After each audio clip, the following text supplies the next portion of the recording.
그리고 이제 두 번째로 가장 이제 뭐 최근에 어제 그제 계속 논란이 되는 게 윤석열 대통령과 한동훈 장관의 충돌인데 출발점은 아무래도 이제 명품백 수수 의혹 아니겠습니까?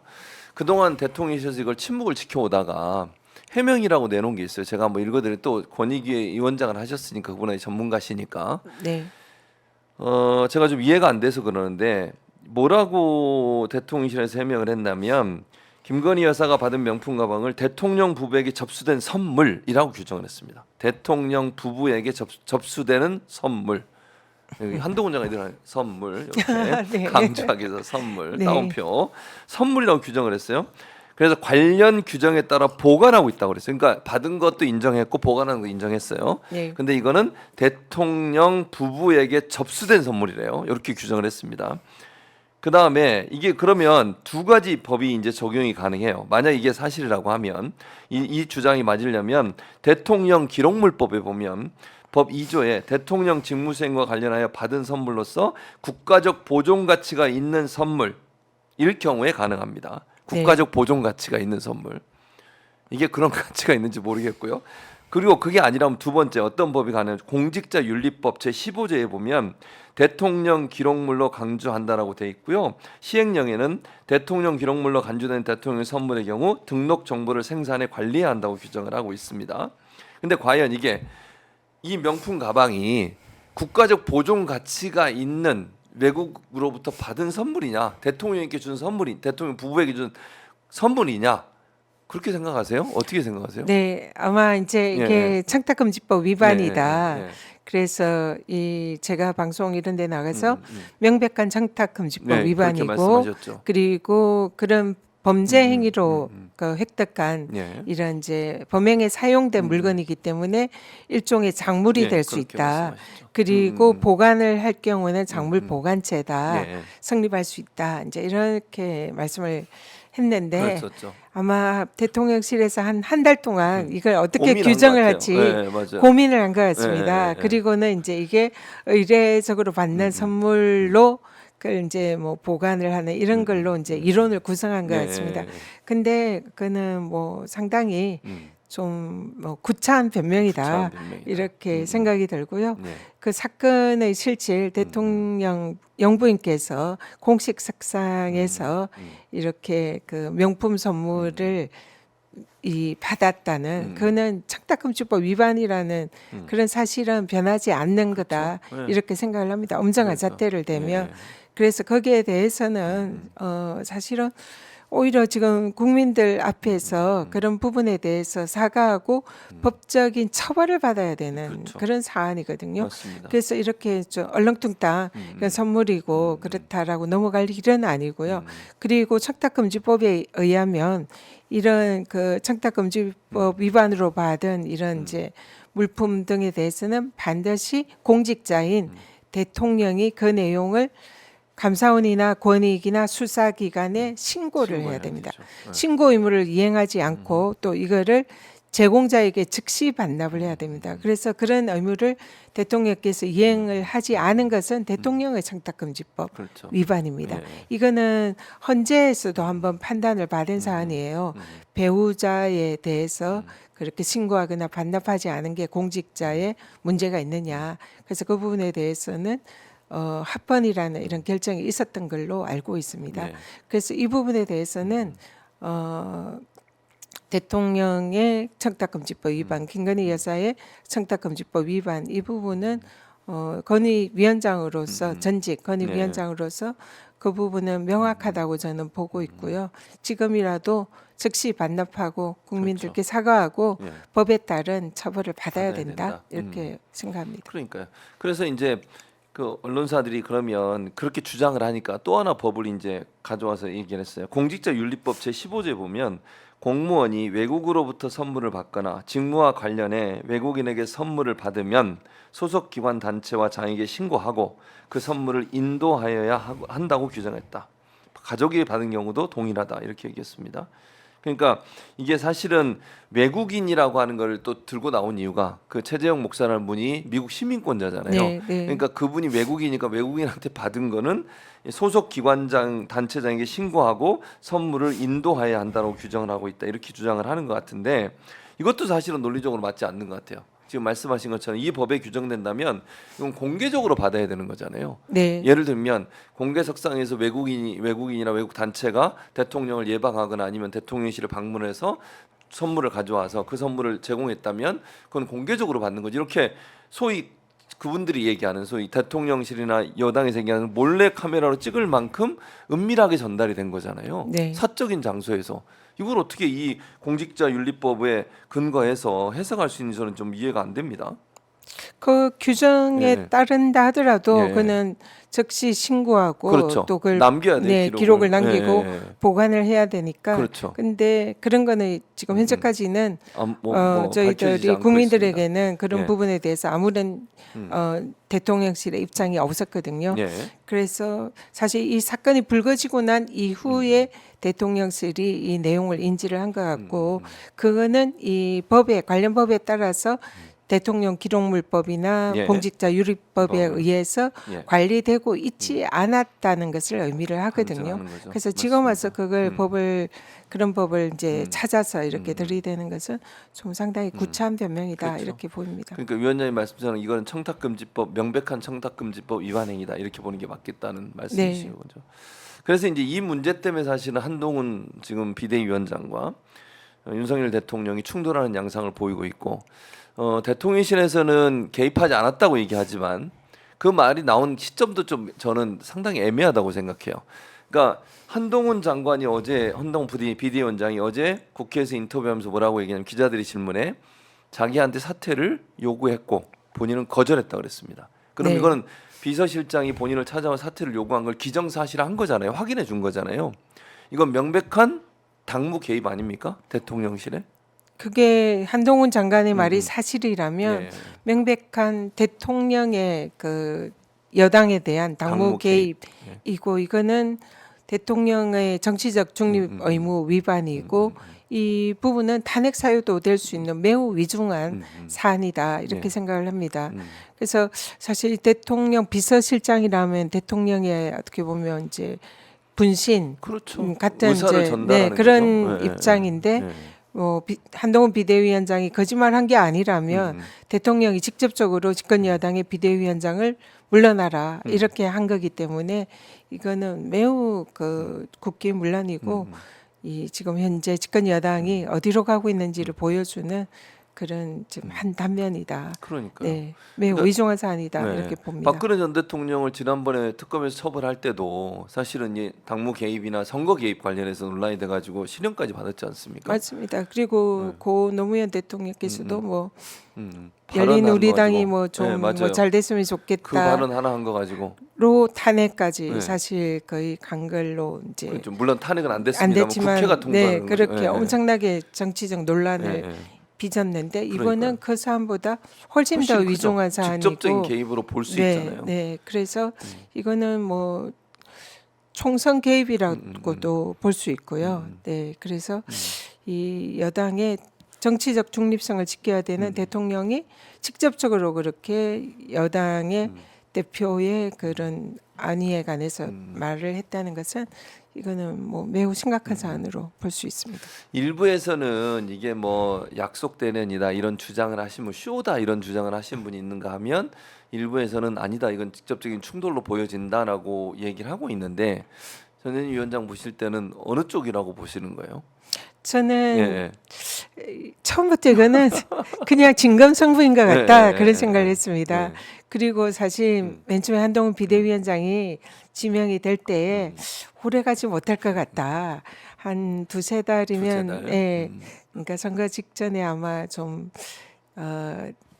쫓겨나지 않을까 예. 이런 생각을 하고 예상을 했었거든요. 예. 근데 생각보다 좀 빨리 온 것 같습니다. 그 시기가 예, 그리고 이거는 물론 이제 한동훈 비대위원장을 뭐 제2인자로 몸집을 키워서 대통령과 약간 맞서는 모습을 하면서 좀 이 이제 여당의 총선을 좀 더 유리하게 하겠다라는 생각이 있는 거 아니냐. 이제 이른바 약속 대련 뭐 그렇죠. 이런 그런 추측이 주장을 나오죠. 하는 분들도 계신데 예. 그게 만약에 사실이라도 그는 위법인 거죠. 그렇죠. 대통령 네. 이 정치 선거에 개입을 하는 거고요. 예. 또 여당의 그런 어떤 의사 관계에 개입을 하니까 중립성 위반이고 그렇죠. 법률적으로 이거는 뭐 탄핵 사유도 해당할 수 있는 중대 사유입니다. 근데 제가 보기에는 그게 아니라 정말로 대통령이 화가 나신 것 같아요. 그러니까요. 예, 그래서 이 사실상 그 건드리지 말아야 할 김건희 여사에 대해서 뭔가 이 이제 비대위원 예. 김경률 비대위원이 뭐 예. 마리 앙투아네트에 예, 비교하고 특검법에 뭔가 긍정적인 그런 음. 입장을 얘기를 하고 한동훈 비대위원장이 뭐 국민들 눈높이에 맞지 않는 부분이 있다 뭐 이런 식으로 표현을 하니까 이러다가 특검이 통과되겠구나 하는 위기감을 느끼고 또 배신감을 느꼈겠죠. 그렇죠. 그래서 아마 이 용어 뭐 흔히 잘 쓰는 용어 경로 영로. 윤석열 대통령께서 경로하신 게 아닌가. 그래서 정말로 진심으로 한동훈 비대위원장을 물러나기를 바라고 그런 액션을 한 게 아닌가 저는 그렇게 보고 있습니다. 그러니까 일부에서는 이런 얘기까지 해요. 사실은 이 문제 이제 가장 큰 원인 중에 하나가 김건희 여사의 명품백 수수 의혹 이 관련된 부분이라고 보고 결국 그러면 미래 권력이라고 얘기하는 한동훈 비대위원장과 김건희 여사의 대결 아니냐. 물론 대통령이 개입해 있긴 하지만 직접적으로 대통령보다 일부에서는 김건희 여사의 압박 때문에 대통령이 이런 행동을 한 거 아니냐 이런 분석도 나오던데 전현 위원장님도 동의하십니까 그런 분석에? 그동안 네, 여태 이제 진행되어 온 걸 네, 보면은 그럴 가능성이 매우 높다. 그래서 뭔가 김건희 여사의 불편한 심기가 대통령을 통해서 반영된 게 아닌가 이렇게 생각하는 게 좀 자연스럽지 않을까. 예, 그렇게 그래서 보입니다. 명품백 관련해서 김경률 회계사 아까 앙투아네트 얘기도 하셨지만 거기서 또 하나 단어 뭐 제가 정확한 단어 이제 난잡한 사생활이었나요? 사생활에 관련된 부분을 약간 좀 그런 표현이 네, 그런 있더라고요. 표현이 있었어요. 그래서 네. 그것이 도리어 더 이렇게 자극이 된 게 아닌가 하는 그런 얘기까지도 나오고 있어요. 근데 이제 문제는 뭐냐면 그러면 국정 운영 과정에 대통령이 사실은 선출된 국내이지 김건희 여사는 선출된 분은 아니잖아요. 자기 남편이 대통령이 돼서 같이 이제 역할을 하시는 거지만 대통령 부인으로서 그분 자체가 선출된 권력은 아닌데 대통령이 너무 부인에 의해서 영향을 받는 뭐 특검법부터 생각해 보면 특검법도 사실은 상식적으로 보면 자기 부인에 대한 특검을 거부한다는 건 이건 좀 있을 수 없는 일이잖아요. 누가 봐도 가족과 관련된 그런 일을 서슴없이 하고 이번 문제도 이렇게 경로를 했다면 만약에 경로한 이유가 부인과 관련된 문제라고 하면 앞으로도 그러면 모든 국정에서 김건희 여사의 입김이나 김건희 여사에 관련된 일들은 그냥 다 넘어가야 되는 거잖아요. 네. 상당히 위험한 상황 아닙니까 그러면? 네, 대통령께서 사실은 공사 구분을 분명히 하셔야 된다 예. 생각을 하는데요. 물론 이제 뭐 부인을 아끼고 사랑하는 마음에 부인이 뭔가 다치거나 뭐 욕을 먹는 이런 일은 예. 또 좀 남편으로서 그렇게 좀 보고 음. 두고 보기에는 좀 이제 어려우니까 이런 말씀을 하시겠지만 사실은 그거는 사적인 부분이거든요. 그렇죠. 사적인 국민들은 대통령을 뽑았지 지금 여사를 대통령으로 뽑은 건 그건 아니죠. 아니거든요. 네, 맞습니다. 근데 지금 이제 시중에 많이 도는 얘기가 사실상 김건희 여사가 실제 대통령이 아니냐 이런 얘기가 돌 정도로 그 대통령실의 뭐 여러 가지 문제를 이제 좌지우지한다 이런 예, 얘기가 있으니까 예. 그렇지 않기를 믿고 싶지만 만약에 그렇다면 그거를 좀 제어하고 거기에 대해서 그런 일이 없도록 하는 건 대통령의 책임이거든요. 그렇죠. 당연히 그렇죠. 그렇게 하셔야 예, 되거든요. 맞습니다. 그래서 국민들이 지금 여론이 70%에 가깝게 김건희 여사의 특검을 바라고 있고 예. 이 사과가 아니라 처벌을 받아야 된다. 이렇게 지금 국민들이 많은 국민들이 그렇게 생각을 하고 계시잖아요. 그러면 사적으로는 아무리 거기에 대해서 안타까운 마음이 들더라도 일단은 대통령이시니까 여기에 대해서는 예. 좀 단호한 자세로 예. 국민들의 국민들이 옳다 이렇게 대통령이 말씀하셨잖아요. 올해 그렇죠. 초에. 네, 그러니까 맞아요. 국민들이 옳으니까 국민들의 뜻에 따르는 게 공직자의 자세 아닙니까? 그래서 사실은 지금이라도 좀 예. 그렇게 풀어나간다면은 지금 이 집권 여당의 혼란한 모습이 어느 정도 정리되지 않을까 그렇게 생각을 합니다. 근데 이제 문제는 그러면 지금의 충돌이 어떤 양상으로 마무리될까 여기에도 관심이 많은데 뭐 언론들의 오늘 보도를 보면 이 갈등의 시발점이 김경률 비대위원의 발언이라고 보고 있고 언론들의 보도입니다. 그래서 결국 해결 방안 중에 하나는 김경률 비대위원이 사퇴하고 한동훈 이제 비대위원장이 사과하는 쪽에서 이 정도로 마무리되지 않을까 하는 얘기가 있던데 네. 어떻게 전망하세요? 그렇게 될 가능성이 있다고 보십니까? 저는 그걸로는 아마 쉽게 넘어가지 않을 거다 봅니다. 예. 왜냐하면 그 일종의 이제 영린을 건드린 셈이잖아요. 그렇죠. 근데 지금 이미 이제 윤석열 대통령의 한동훈 비대위원장에 대한 신의나 신뢰가 많이 깨졌다고 보이거든요. 그리고 한동훈 비대위원장 입장에서도 예. 사실은 한동훈 비대위원장이 스스로 힘으로 이 자리에 온 게 아니라 그렇죠. 윤석열 네. 대통령이 그렇게 만들어준 사실은 예. 그런 맞습니다. 자리로 볼 수 있잖아요. 네. 그러면 이미 대통령의 신뢰가 깨진 예. 비대위원장이 그 리더십이 제대로 설 것인가. 그래서 그러면 지금 총선을 앞둔 시기에 예. 국힘의 그런 얼굴로서 총선을 치르는 게 국힘한테 유리하다고 판단할 것인가.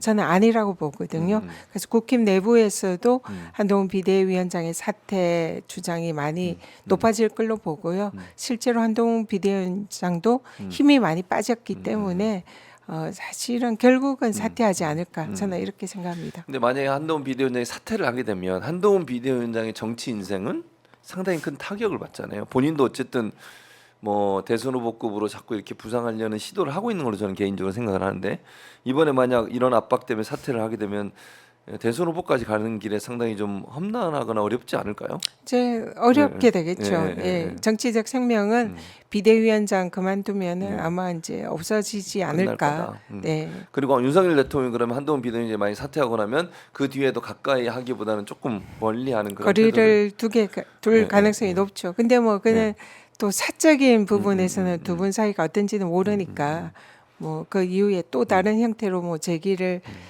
도모하게 대통령이 도와줄지는 모르겠으나 지금 현재 상황이나 분위기로 봐서는 그것도 어렵지 않을까 싶습니다. 그러니까요. 왜냐면 사실은 이게 뭐 배신이라는 표현을까지 써야 될지 모르겠지만 가장 믿었고 신뢰했던 사람이 자기를 배신한다고 생각하면 그 다음부터는 더 더 화가 배신감이 나죠. 느끼죠. 네, 네. 예, 뭐 가깝지 않은 사람이 그런 거면 그렇지만 그런 점에서 본다고 하면 한동훈 비대위원장에 대해서 상당히 좀 거리를 둘 가능성도 있다. 만약에 정리가 된다 하더라도 그렇게 보입니다. 혹시나 한동훈 비대위원장이 계속 버티면서 저항할 가능성은 없을까요? 어떻게 그러니까 보세요? 물론 그럴 수 있는데 왜냐하면 한동훈 비대위원장 입장에서 보면 네.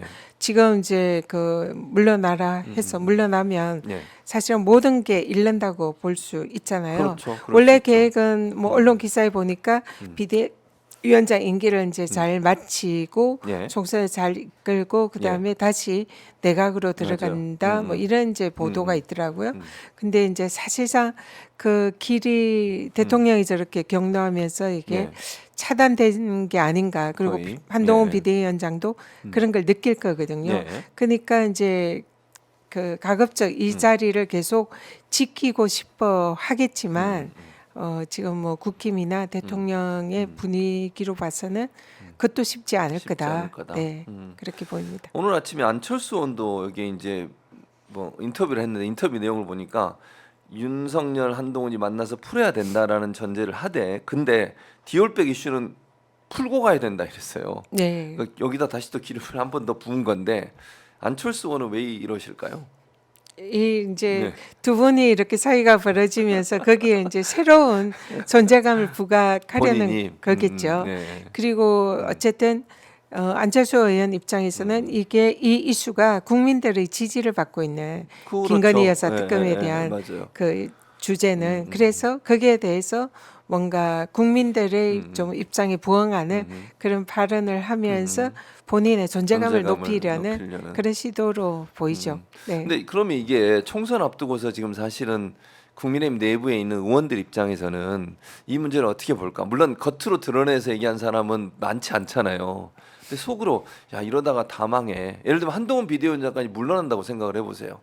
총선에 이게 도움이 될까? 아니면 이렇게 해서 대통령의 그립감이 점점 세지는 거잖아요. 그러면 한동훈 비대위원장 만약 나가게 되면 지금 보세요. 그 전에 이준석 대표 쫓아낼 때도 대통령실이 개입했다고 볼 수밖에 없고 김기현 대표 몰아낼 때도 결국은 대통령실의 입김이 작용했다고 볼 수밖에 없는데 지금 세 번째 또 이렇게 되면 의원들 입장에서는 총선 못 치른다 이런 분위기가 좀 형성되지 않을까요? 지금 아마 위기감이 상당히 예, 예. 클 거다 보고요. 예. 그렇지만 또 이 국힘이 또 굉장히 그래도 역사와 전통이 있는 예, 예. 정당이니까 이대로 무너지진 않을 거다 생각합니다. 그래서 아마 이제 빠른 시일 내에 예. 이 파동을 정리를 하고 예. 새로운 비대위원장을 세우지 않을까. 근데 이제 한동훈 비대위원장은 윤석열 대통령의 아바타 분신 그렇게 그런 느낌이 예, 예. 굉장히 강했고 강하죠. 실제로 그런 역할을 수행을 하려고 했고 근데 이제 거기서 약간 균열이 생기다 보니까 지금 이제 이런 상황이 이르렀는데요. 좀 또 한동훈 비대위원장이 너무 정치를 모른다, 정치 초보다 그런 지적들도 많았잖아요. 많이 있죠. 예, 그래서 예, 이번에는 이제 좀 새로운 그 중량감 있고 이 국힘에서 이렇게 정치적으로 그런 입지를 키운 그런 중량감 있는 비대위원장을 세우지 않을까. 그래서 이 혼란을 수습하고 뭐 하지 않을까 그런 생각이 듭니다. 그러면서 대통령하고 좀 약간 거리를 두는 그런 모습으로 또 총선에 이제 임하지 않을까 그렇게 보입니다. 근데 일부에서는 이제 그래서 만약에 한동훈 비대위원장이 물러난다면 다음에 누가 될까에 대한 여러 가지 함합행이 있는데 그 중에 이제 가장 먼저 이름이 나오는 게 원희룡 전 장관이에요. 네. 원희룡 전 장관이 비대위원장을 맡는다는 이런 시나리오가 총선에 도움이 될까요? 어떻게 보세요? 국민의힘 입장에서. 일단 원희룡 장관은 그 그래도 당 생활을 오래 했고 예. 또 여러 가지 정치적인 경험이 있기 때문에 예. 좀 한동훈 비대위원장보다는 조금 더 좀 무게감이랄까 이런 건 좀 있을 수 있다. 그리고 또 이 정치에 대해서 이제 잘 아는 분이니까 이런 정치 현안에 대한 대응력도 좀 있을 거다 생각은 합니다만 그분이 또 김건희 여사 관련된 양평 고속도로 예, 예. 사건과 관련해 가지고 국민들에게 엄청난 많은 실망감을 그렇죠. 줬고 예, 예, 맞습니다. 거기에 대해서 여론도 안 좋기 때문에 이 국힘의 입장에서는 그렇게 썩 좋은 카드는 아닐 카드는 거다 아니다. 이렇게 보입니다. 그리고 이제 또 하나 이게 만약에 지금 이제 여러 가지 시나리오를 우리가 얘기하고 있는데 한동훈 비대위원장 문제 그다음에 윤석열 대통령 한동훈 비대위원장의 갈등 국면에서 어쨌든 아까도 말씀하셨지만 김건희 여사의 명품백 수수 의혹이 핵심인데 그럼 특검을 이제 재의결해야 되잖아요. 국민의힘 의원들 입장에서 이거 무기명 투표하는데 이대로 가면 망한다고 생각해서 혹시나 많은 사람들이 찬성표를 던지지도 않을까 하는 생각도 드는데 어떻게 생각하십니까? 그 부분은? 네, 저는 이 예. 특검법은 네. 지금 이제 재부의돼서 국회에서 다시 재의결하면 예, 예, 예. 통과될 거다 저는 통과될 이렇게 거다. 예상을 합니다. 이 지금 이제 다시 표결을 하면은 이거는 무기명 투표거든요. 맞아요. 그러면은 무기명 투표. 지금 무기명 투표는 누가 찬성했는지 반대했는지 모르죠. 전혀 알 전혀 수가 없는 없죠. 예, 예, 상황이라 예, 예. 지금 현재 같은 이런 국민적인 분위기와 총선에 또 네. 총선을 앞둔 그런 국힘의 상황 그리고 또 지금 이제 어쨌든 그 용산에서 내려 꽂는다는 이런 예. 이제 그 공천으로 인해서 불이익을 받을 수 있는 가능성이 있는 의원들의 의원들, 동료 현직 의원들. 이런 예. 걸 이제 감안을 한다면은 이 반란표가 나올 가능성이 매우 높다. 그래서 실제로 투표장에 안 갈 수도 있고 들어가더라도 예. 또 이제 반란표를 던질 수도 있고 그래서 지금 여러 가지 상황이 점점 이 김건희 여사 특검이 통과될 가능성이 저는 매우 높다. 매우 높다. 저는 이렇게 보고 있습니다. 예.